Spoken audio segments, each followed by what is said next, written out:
Good evening, and thank you all for attending Dubbo Regional Council's Water and Sewer Harmonisation live frequently asked questions community consultation session. My name is Caitlin Colliver, Manager of Customer Experience and Engagement, and I am your host for this evening. I begin today by acknowledging the Wiradjuri people, traditional custodians of the land on which we meet. I pay my respects to the elders past, present, and emerging. I extend that respect to Aboriginal and Torres Strait Islander people here today. Dubbo Regional Council is proposing to align the former Dubbo City Council and Wellington's Council water supply and sewerage services charging structures to a single, consistent structure as part of the 2023-2024 operational plan and revenue policy. The aim of water and sewer harmonisation is to align the pricing structure to allow for a consistent and equitable pricing structure. Please be advised that this session is being live streamed. Your presence in this room is your acceptance of the condition that your image may be recorded and live streamed to the internet, as well as retained in the archive of Council. As such, those present should refrain from making any defamatory statements. An online form is available for those interested in asking a live question. Simply visit dubbo.nsw.gov.au/yoursay. I'd like to start by introducing our panel members here tonight. Firstly, we have Bronwyn Maxwell, our revenue accountant. Bronwyn oversees the rates and annual charges of the council branch. Michael Howlett, Chief Financial Officer, oversees council's finances and undertook the financial modelling as part of the harmonisation proposed pricing regime. Becky, Acting Manager of Water Supply and Sewerage. She's responsible for the provision of water supply and sewerage services within council. Thank you, panel. So the session this evening will run as follows. Michael will do a presentation with some questions in between. Then we will do the pricing structure for water, then followed by the pricing structure for sewer, and then we will be open to the live questions after that. So with that being said, I introduce Michael Howlett to do the presentation. Good evening, everyone. Thanks, Caitlin. Welcome to the 2023-2024 Water and Sewer Pricing Harmonisation. What I've got up on screen is an agenda for the PowerPoint presentation tonight, where we'll just go through things like the background, some of the objectives and considerations as part of the pricing harmonisation. As Caitlin said, the proposed structure for water and sewer prices, impact on the residential and the non-residential customers, and then opening the floor up to any questions that haven't been covered off through the night. Bit of background, as Caitlin mentioned earlier, the existing pricing regimes for water and sewer charges for the former Dubbo City Council and the former Wellington Council have continued since the merger, while we are undertaking a comprehensive review. And that's proposed to be harmonised and come into effect in the 2023-2024 financial year. And we'll be engaging with the community, one, to make sure that they are fully informed, but also give them the opportunity to make any submissions as part of the pricing proposal. The objectives as part of the water and sewer pricing proposal, I won't read exactly word for word off the PowerPoint presentation. Some of the main considerations are considering the best practice management guidelines for local water utilities. And that's a New South Wales government issued document that talks about encourage effective water conservation and outlines how councils and local water utilities should base their pricing structures and pricing models. We also want to develop uniform tariffs, and that will provide appropriate pricing signals while minimising the impact on ratepayers.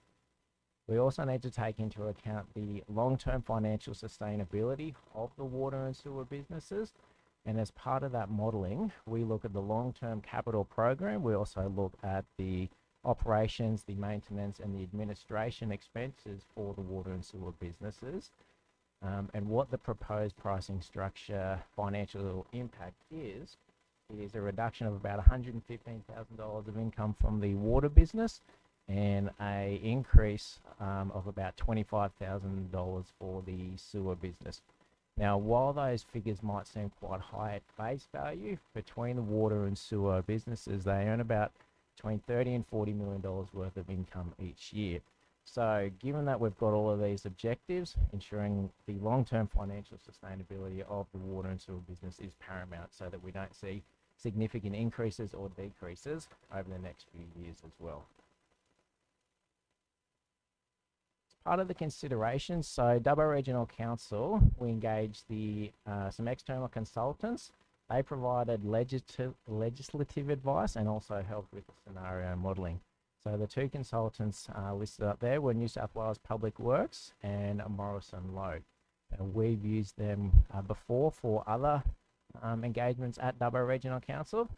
And as part of the options that we needed to consider for the pricing harmonisation proposal, does Dubbo Regional Council want a single tiered water tariff or an inclining water tariff? We also looked at what impact the pricing harmonisation would have if we maintained the existing pricing regimes and didn't harmonise. We also looked at harmonising and using a pricing regime based off the former Dubbo City Council, and then both Morrison Lowe and New South Wales Public Works advised us of approximate typical residential bills. Question to the panel. What is a typical residential bill? Sorry, Caitlin. The typical annual bill is the bill paid by a residential customer using the average annual residential water consumption. It includes the annual access charge and the annual water usage charge. So as Michael had said, we've undertaken analysis and it was determined that the average water consumption was 250 kilolitres per year. So Dubbo's typical residential bill for 2022-23 is $848.56, being $293.56 for access and water 250 kilolitres at $2.22 per kilolitre, whilst Wellington's typical residential bill is $1,007.16 in 2022-23. So that's a $450.56 access charge and $2.42 per kilolitre with that typical residential bill remaining in the first tariff. So the difference that we currently have for the typical residential bill between Dubbo and Wellington is that Wellington's typical residential bill is $158.60 more than Dubbo's typical residential bill. Thanks for that, Bron. What a great thing in harmonising that and making that. Thanks, Michael. So I'll move now on to the water prices and what actually makes up water prices. So as Bron mentioned, as part of the typical residential bill, there is what's known as an access charge. And in a nutshell, that's a charge to give ratepayers access to water. And it's to recover the cost of providing the water services.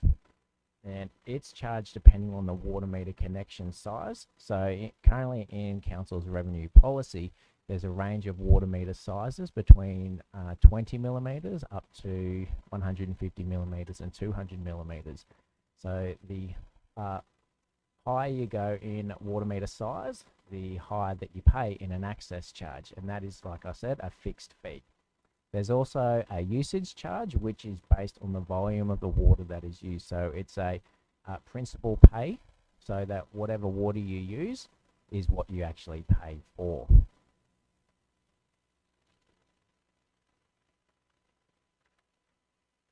Comparing the access charges, if you look on the left of the screen, you can see the current pricing policies for the former Dubbo City Council and the former Wellington Council. And what you can see is that there is quite a big difference between the access charges. So for example, the former Dubbo City Council paid $293.56 for a typical 20 millimetre water meter size, comparing that to Wellington that paid $450.56. Now if we then go over to what the proposed price is, we've got the different ranges as listed on the presentation there. And like I said before, the larger the water meter size that you've got, the higher access charge that you pay. So I can see on the screen a dedicated fire service. What is a dedicated fire service? So in accordance with Council's policy, water connections to a property are to be either a water service or a dedicated fire service. So if a connection supplies firefighting appliances and non-firefighting appliances, it is deemed a water service. Dedicated fire services can only be used for firefighting. So the property owner must submit a fire service certificate from a licensed plumber indicating that it is a dedicated fire service in accordance with the Plumbing Code of Australia. These certificates must be lodged with Council commencing from the 25 financial year period and every 5 years after that. Once Council receives that certificate, it will then recognise it as a fire service and exempt it from water access charges for the following 5 years. If the fire service is not lodged with Council or the connection is used for non-firefighting purposes, it will be deemed a water service and charge water access and non-residential sewer charges.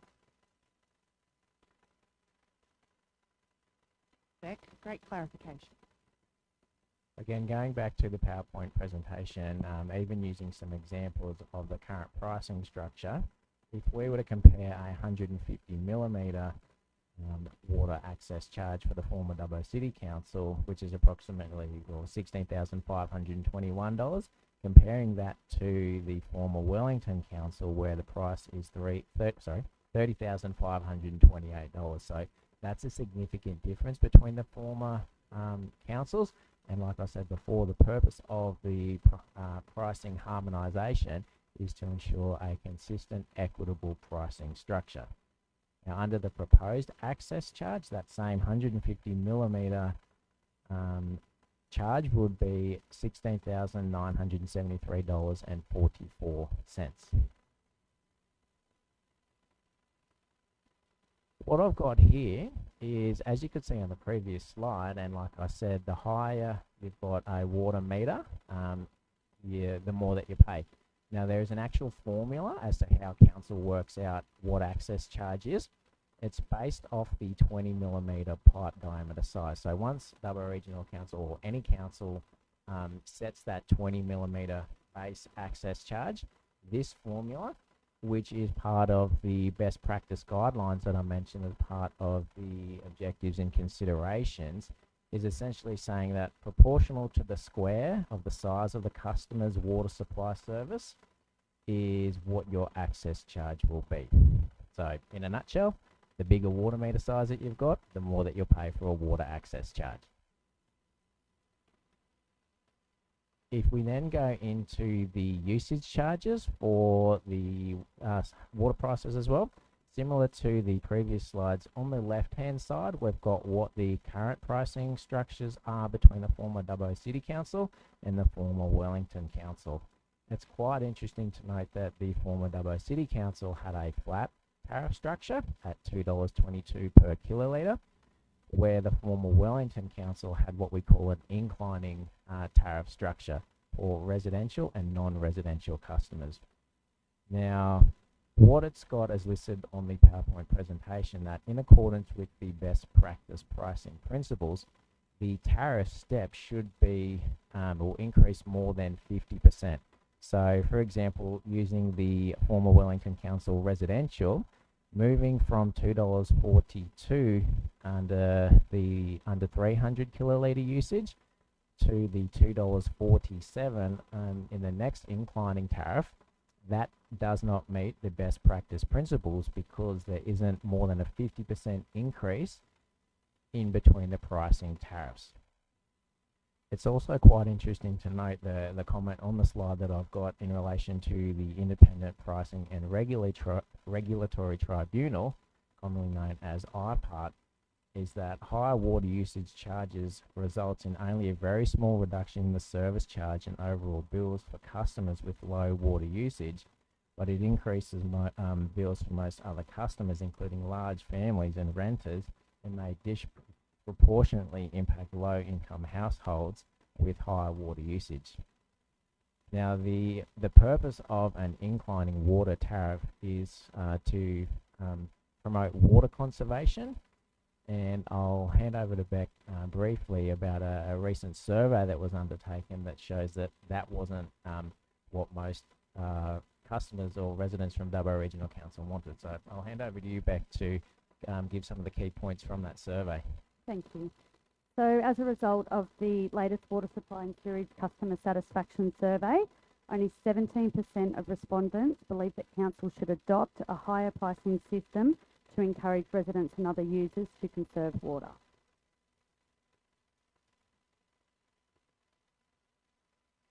So with that being said, it's now question time. So all of those of you online watching this live stream, now's your time to submit your questions. Has there been any submitted via the online form so far? No? With that being said, we'll move on to the next section of the presentation, which is the sewer pricing. Thanks, Caitlin. So again, very similar to what's before. I'll go through the sewer prices and how Dubbo Regional Council actually calculates those and what are the components of the sewer charges as well. So for residential properties, there is what's known as only a fixed annual access charge. But for non-residential customers, you've got that same fixed annual access charge, again based on the size of the water meter connection, and then volume usage charge that is based on the estimated percentage of water that is returned to the sewage system itself. Same with the water access charge. The bigger sewer meter that you've got, diameter wise, you will pay more in an access charge as well.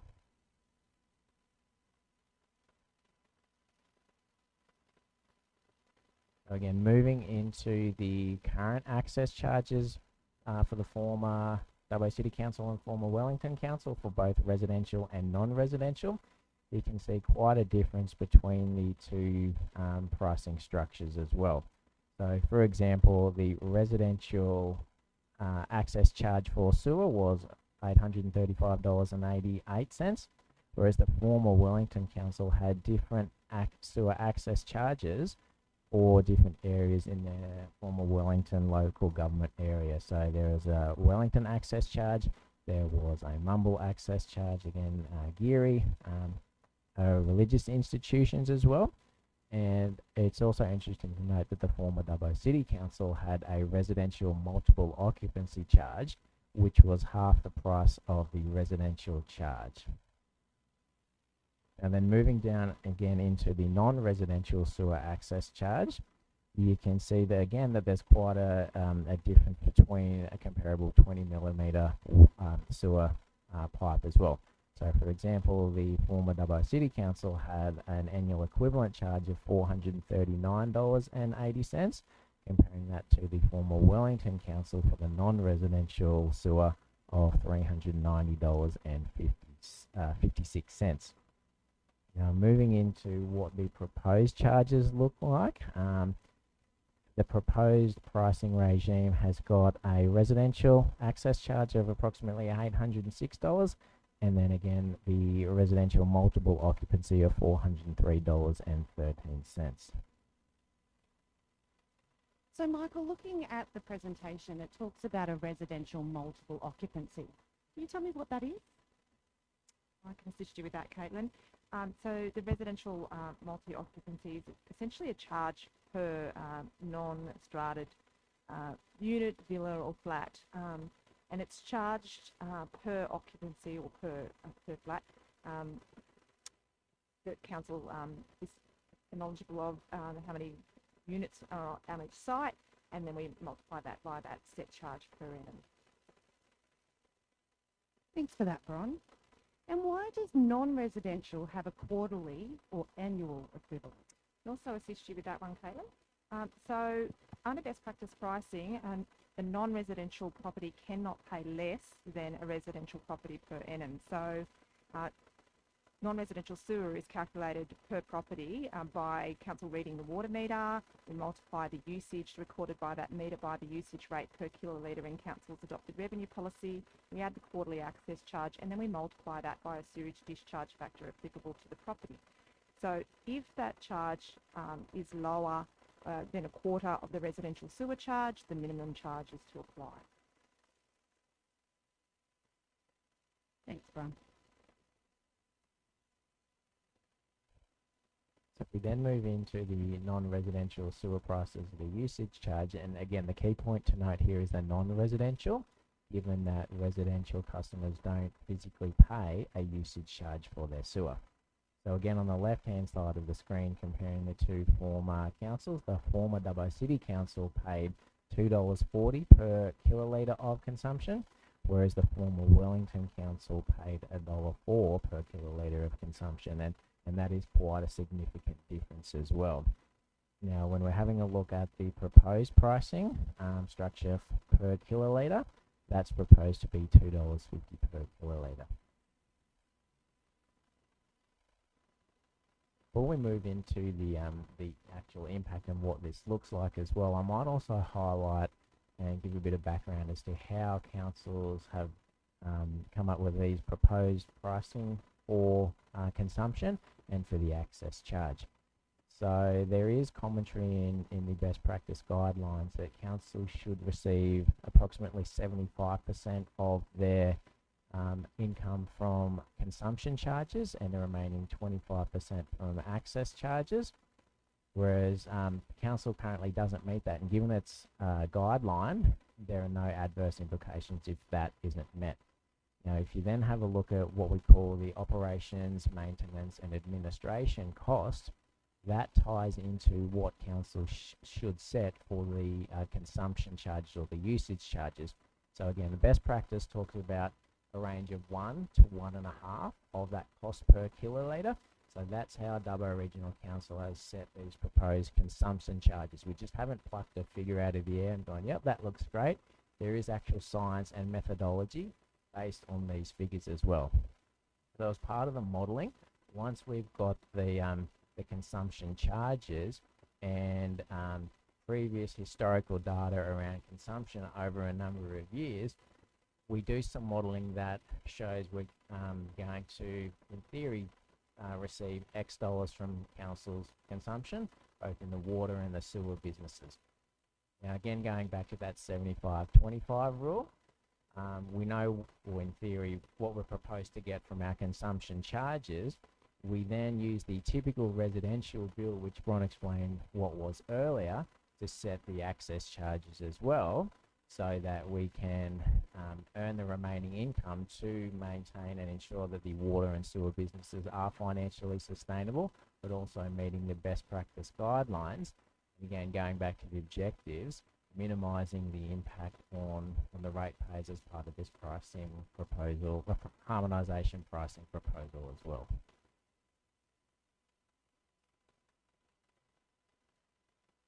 Thanks for that, Michael. Really appreciate that. Now, we have had a number of pre-registered questions that have came through previously. So, one for you, Michael. Do you plan on charging water rates equally across the board? Or do you plan on allowing customers with lower water usage to be charged at a lower rate? So I'll go back to the slide talking about the proposed charges for the water usage. So what the proposed pricing structure is for water usage is a single flat tariff. So all consumption is proposed to be at $2.28 per kilolitre. Whether you're a high water user or a low water user, it's proposed to be at $2.28 per kilolitre. And again, explaining before, tying that back into the best practice principles and the commentary from IPART, it is proposed to charge a single tariff. Thank you, Michael. So another question that we had. I live in Mumble. Mumble does not have a sewage system, only an overflow. We are still on septic tanks. How has Dubbo Regional Council taken this system into account in the harmonisation process?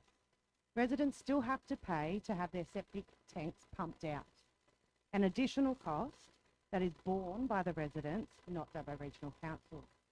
I look forward to hearing how Dubbo Regional Council plans to be fair to all. Thanks, Caitlin. Excuse me. The sewage scheme in Mumble comprises a network of pipelines that collect the effluent from the septic tanks of residents and transports the effluent to the treatment works where it's stored and treated. Council owns and operates the pipework network as well as the treatment works, and the sewage rate is levied by council to cover these costs. The septic tanks are owned and maintained by the house owners, who are responsible for maintaining the tanks in a way that meets New South Wales health standards. As a result, the former Wellington Council had decided to offer a small reduced sewage charge for those residents in Mumble. In the development of the sewage scheme for the Mumble community, there was consultation with the Progress Association and meetings with the community, where it was made clear that council owns and operates the sewage scheme in Mumble, and that costs have to be recovered through a sewage rate. This is consistent with any similar scheme in New South Wales and best practice pricing. In accordance with the Local Government Act, charges are applicable whether or not a property connects to water or sewer, but they are able to connect. This includes vacant land. I'll also add to that as well, like I've got up on the screen, the proposed sewer access charge does not include a reduction for the Mumble residents. And as Beck noted, in relation to the Local Government Act and charging vacant land, again, that's the same principle. We're proposing to charge the same price for vacant land versus occupied land as well. Great, thank you. Another question. What are the implementations for Wellington in a relative increase or decrease in rates? This is important given the relatively socio-economic status of the community and the implications for the investment, climate and competitiveness of the town. Great question. So what I've got up on the screen here is a visual representation of what the impacts are for the residential ratepayers. So what you can see is a comparison of the former council, so the Dubbo and the Wellington Council, what the water usage would be in the third column, and what the water and sewer and the total bill under the current pricing regimes are compared to what the preferred options are.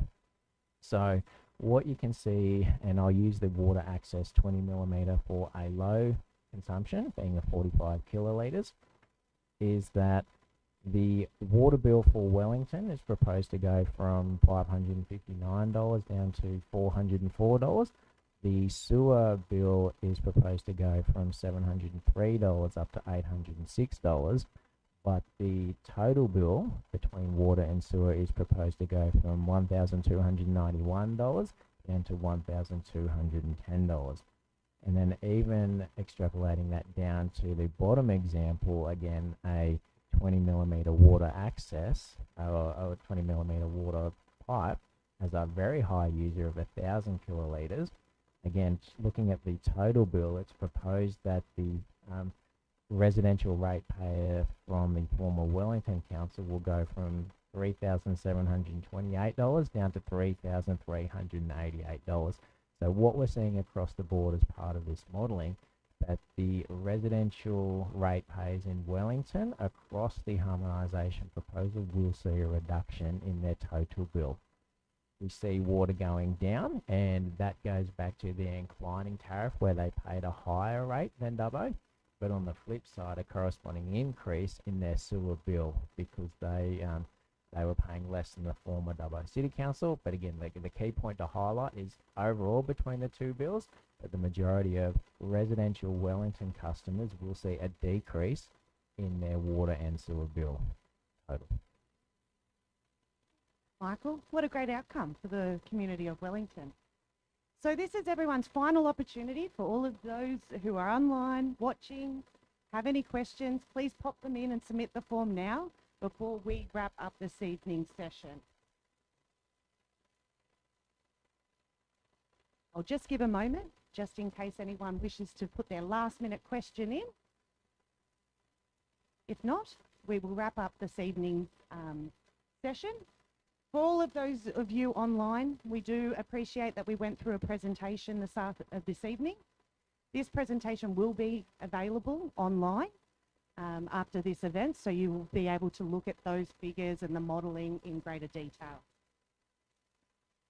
No further questions? No? Okay. So I'd like to thank you all to who attended this evening, asked questions, pre-submitted questions, and who are watching online. After the stream concludes, you'll be able to watch the recording. You'll have access to frequently asked questions, as well as a copy to the presentation, as I explained before. If you wish to make a formal submission during the public exhibition period and have your say, you can do so via Council's engagement platform. Submissions are open until the 28th of May. Thank you all. Have a great evening.